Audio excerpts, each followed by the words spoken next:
Alright everyone, so as many of you already know, this is my 2018 BMW M4. There's not that much of a need for an introduction on this car because I've introduced it multiple times over and over on this channel.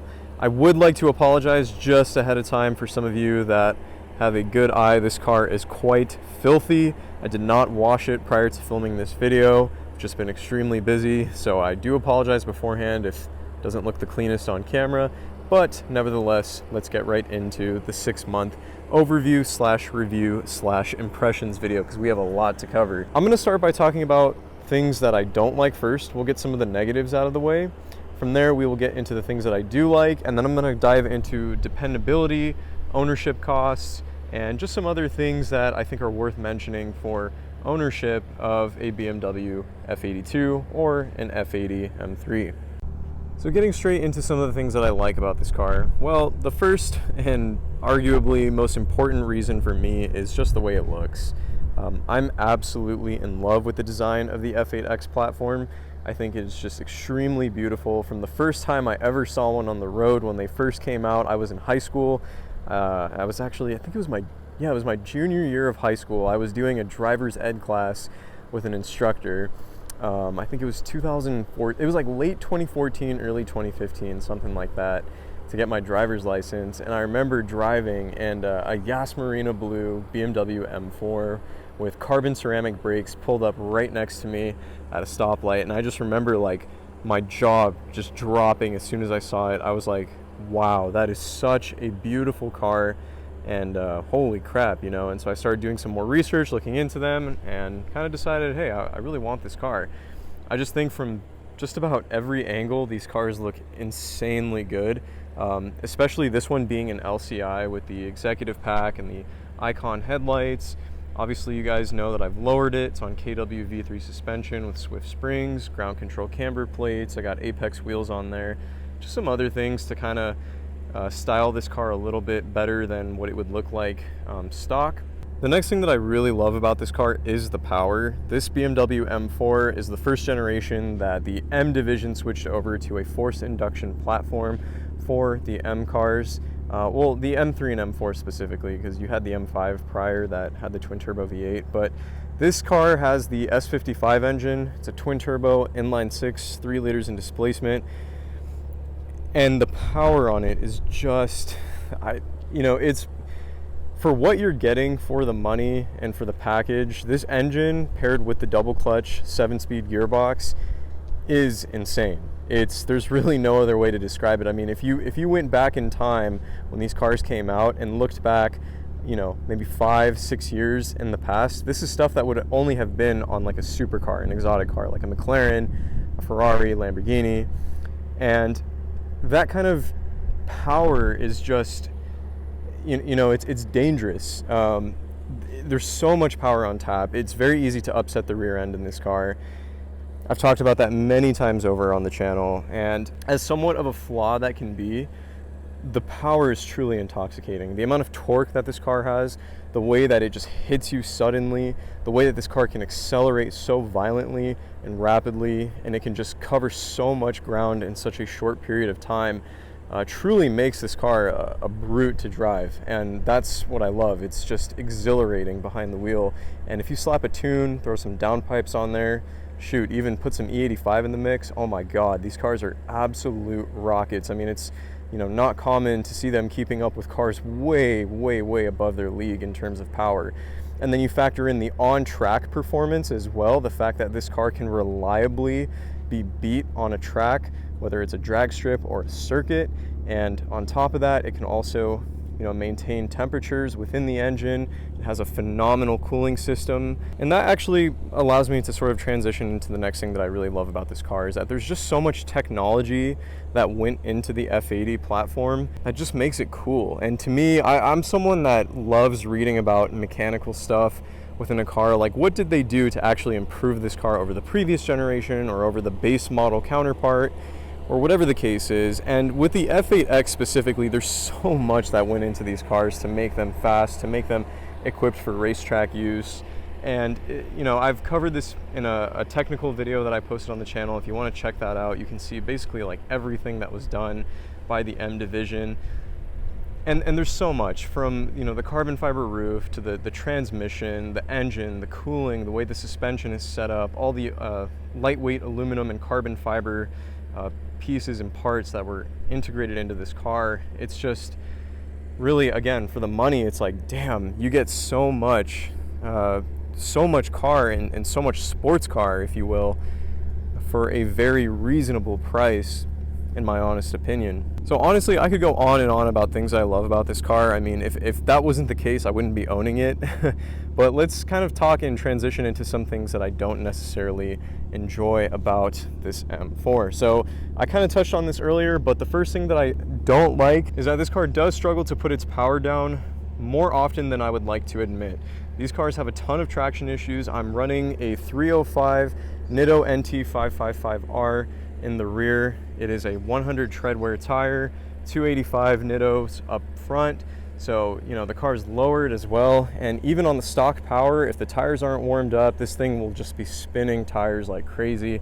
Traction control light still likes to kick in every now and then, but stock, it's just atrocious. I mean, the Michelin Pilot Super Sport tires, they're not bad, but they're definitely under-equipped for the amount of power and the amount of force that this car can provide on a consistent basis.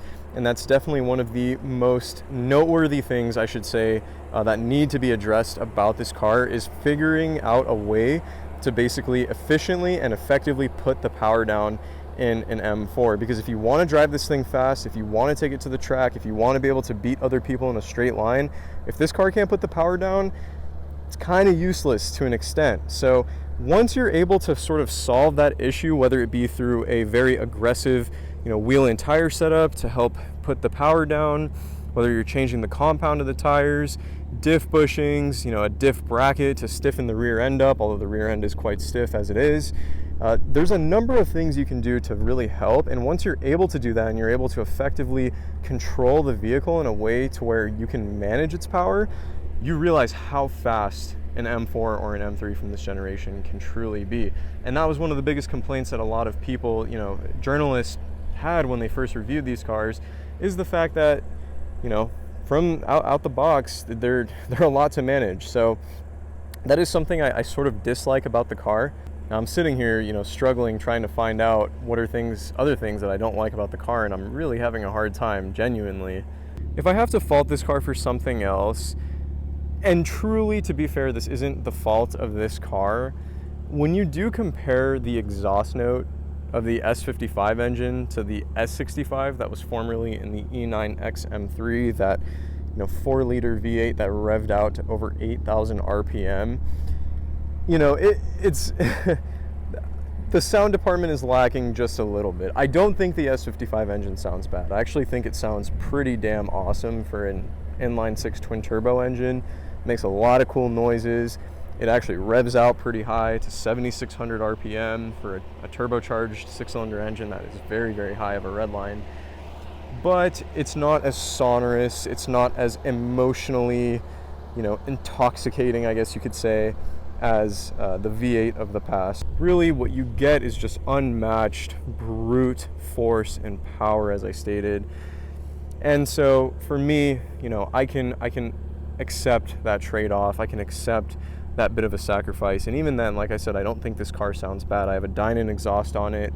Really helps to wake the exhaust note up, and I don't mind it at all. Now, moving into the interior space, this is a very common thing that was faulted about this car from many enthusiasts and many people that reviewed these cars. Personally, I like the interior a lot. I think it's very ergonomical. I think it's very functional. I love that it's just no BS. Like, there's nothing gimmicky about the interior at all in this car. But I will be honest and say that the interiors of the F80 generation are a tad bit underwhelming, maybe, for the price of this car and for what someone would expect out of, you know, the Germans, especially when you look at the competitors like Mercedes-Benz and Audi that, you know, use all kinds of crazy materials. They have tons of screens and almost these tablet-like dashboard displays. They have tons of ambient lighting going on. It almost looks like a freaking nightclub or something in some of the interiors. This is a very understated interior, and truly, I like it because it's driver focused, you know. Like, I love the fact that there's analog gauges.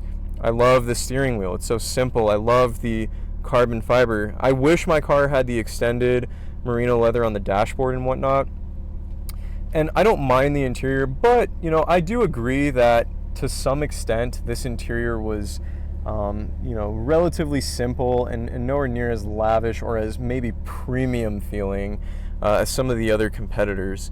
And I guess you could fault the car for that. And the new BMW M3 and M4 definitely fixed that quite a bit. The new interior is definitely top tier and on par with some of the greatest competitors. So overall, I'd say that sums up some of the main things that I like and somewhat dislike about the car. And the things that I quote unquote dislike aren't even true dislikes. Like, they don't bother me in the slightest. I was just being extremely nitpicky because I was trying to think of things to add for this video. But let's move into dependability and reliability on this car. So I've had it for, you know, definitely over 6 months now. It's coming up on 9 months actually. And I got this car with 32,000 miles on the odometer, and it currently has just over 40,500 on it. Now, here's all the issues that I've had with it, all the problems. Absolutely nothing.